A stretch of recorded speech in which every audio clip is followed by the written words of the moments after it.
ये क्या? ये बेजुबान पेड़ बोल रहा है।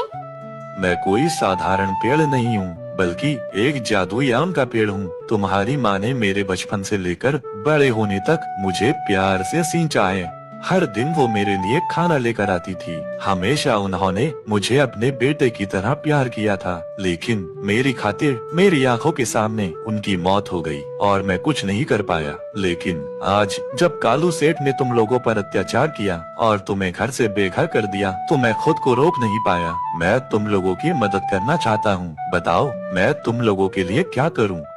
हम तो अपना पेट मेहनत मजदूरी करके भर लेंगे, लेकिन हमारे पास रहने के लिए कोई जगह नहीं है। हमें अपना एक घर दे दो। ठीक है, मैं अपने जादू से आम के पेड़ से एक आम के घर में बदल जाऊंगा। लेकिन एक बात याद रखना, ये घर रात में ही रहेगा। सुबह होते ही मैं फिर से आम का पेड़ बन जाऊंगा और रात होते ही फिर से आम का घर। इतना कहते ही वो आम का पेड़ देखते ही देखते एक सुंदर से आम के घर में बदल जाता है।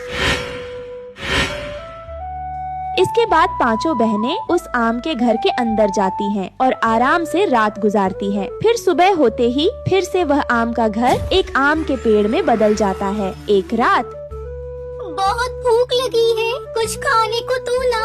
सुबह से कुछ भी नहीं खाया है। मालिक ने दिहाड़ी भी नहीं दी है। कह रहा था कल ही दिहाड़ी देगा। वो रोज ऐसा करता है। मेहनत मजदूरी करके भी हम 2 वक्त की रोटी नहीं खा पा रहे हैं। काश हमारे पास खाने के लिए कुछ होता। इतना बोलते ही उनके सामने खाने की 5 थालियां आ जाती है। ये देखकर पांचों बहनें बहुत खुश होती हैं और पेट भर खाना खाती है। ऐसे ही दिन गुजरते गए, लेकिन एक रात, ये क्या हुआ? सुबह जब आया था तो यहाँ तो आम का पेड़ था, रात में आया तो ये आम का घर। इसके अंदर तो रानों की बेटियाँ सो रही हैं। लगता है इसकी बेटियों को काला जादू आता है।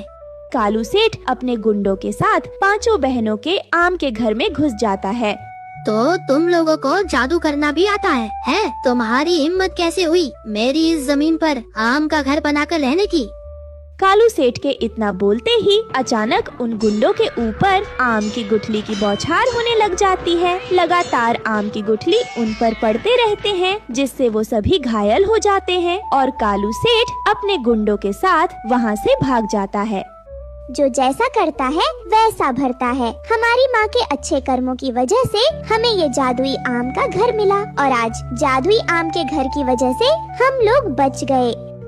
अब गुड़िया चिड़िया और उसकी बहनें उस जादुई आम के घर में खुशी खुशी रहने लगती हैं।